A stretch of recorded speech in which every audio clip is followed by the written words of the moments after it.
जाति आधारित गणना के आंकड़े ने जहां एक तरफ बिहार और देश की राजनीति में भूचाल ला दिया, तो वहीं दूसरी ओर राष्ट्रीय जनता दल यानी लालू प्रसाद यादव के सामने अपने वोट बैंक यादव और मुसलमान को एकजुट रखना सबसे बड़ी चुनौती हो गई है। दरअसल बिहार में जाति सर्वे के बाद राजनीति बिल्कुल सी बदली सी दिख रही है। विशेषकर आरजेडी और जेडीयू में अति पिछड़ों की ओर से जितनी आबादी उतनी हिस्सेदारी की डिमांड्स होने लगी है। अब तक एम और वाई यानी मुस्लिम और यादव समीकरण के आधार बनाकर आरजेडी अपनी राजनीति करती रही है। इस आधार पर टिकट बंटवारा भी होता रहा है, अर्थात सबसे अधिक टिकट यादव और मुसलमान को ही दिया जाता है आरजेडी की तरफ से। आरजेडी के सामने दिक्कत यह है कि अगर एम वाई समीकरण के आधार पर टिकट नहीं देती है तो पुराने मजबूत लोगों के बागी होने का खतरा है। अगर देते हैं तो आरोप लगेगा कि जिसकी जितनी आबादी उसकी उतनी हिस्सेदारी का नारा केवल जुमला था। हालात ये हो गई है कि पार्टी में कम से कम आधा दर्जन कद्दावर नेता के अभी से लोकसभा के लिए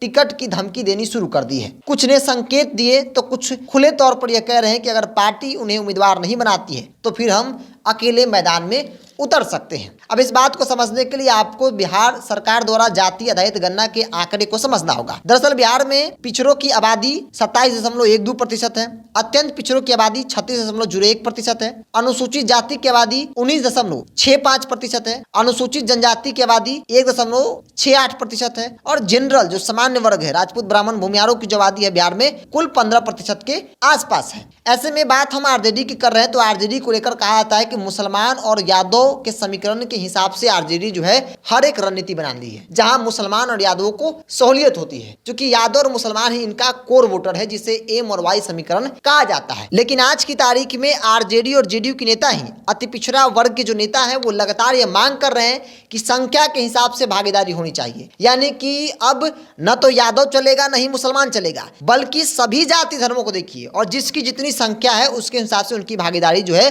वो सुनिश्चित होनी चाहिए। क्योंकि आमतौर पे देखा जाता है कि विधानसभा का चुनाव हो या फिर लोकसभा का चुनाव, आरजेडी 50% टिकट जो है यादवों को देती है और 30 से 35% टिकट जो है मुसलमानों को देती है। बाकी 15-20-25% जो टिकट है वो बाकी लोगों में बढ़ता है, चाहे वो अत्यंत पिछड़ा वर्ग हो, अनुसूचित जाति हो, जनजाति हो या फिर जनरल राजपूत ब्राह्मण भूमिहारों को मिलता है। लेकिन सबसे बड़ा सवाल आरजेडी के सामने है कि क्या वो उस समीकरण को तोड़कर जातीय आधारित गणना के आंकड़े के हिसाब से टिकट बांटेगी। अगर ऐसा करती है तो पहले से जो पुराने नेता हैं जो इस उम्मीद के साथ बैठे हैं कि उन्हें लोकसभा या विधानसभा मौका मिल जाएगा वो बागी हो जाएंगे, वो इस चीज का विरोध करेंगे। अगर लालू प्रसाद यादव अपने वोट बैंक को बचाने के लिए एम और वाई का ख्याल रखेंगे तो जो विपक्षी पार्टियां ताक लगाए बैठी है आपके द्वारा दिए गए स्लोगन संख्या के हिसाब से भागीदारी, क्योंकि महागठबंधन की सरकार की तरफ से बहुत स्पष्ट शब्दों में कहा गया था कि जाति आधारित गणना का मकसद यही है कि हर एक जाति का आंकड़ा होगा, उनकी सामाजिक और आर्थिक शैक्षणिक स्थिति पता चलेगी और उसके हिसाब से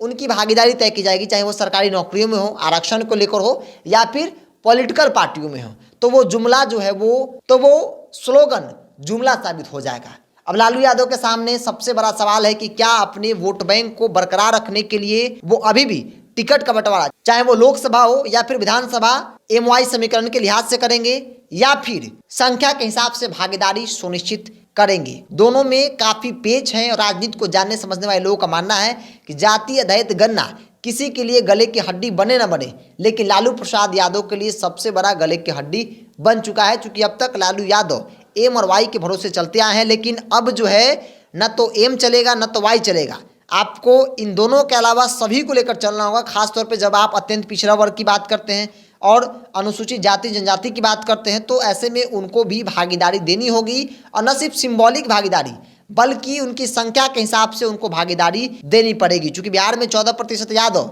लेकिन आप मंत्रिमंडल में जाएंगे तो 7 आरजेडी से यादव हैं, वही 17% मुसलमान हैं, लेकिन आरजेडी से मात्र 3 मुसलमान मंत्री बने हैं। तो ये आंकड़ा बताता है कि लालू प्रसाद यादव के लिए सबसे बड़ी चुनौती अपने वोट बैंक को बचाने के साथ साथ अपने स्लोगन को भी स्थापित करना या जताना कि हम समाजवादी लोग हैं, समाजवादी सरकार है। तो ऐसे में संख्या के हिसाब से सबकी भागीदारी सुनिश्चित कराई जाएगी। बहरहाल आपकी क्या राय है इस विषय को लेकर, आप अपनी राय को कमेंट्स बॉक्स में रखिए। अगर आप मेरे चैनल को यूट्यूब पर देख रहे हैं तो सब्सक्राइब कर लीजिए, फेसबुक पर देख रहे हैं तो पेज को लाइक और फॉलो कर लीजिए।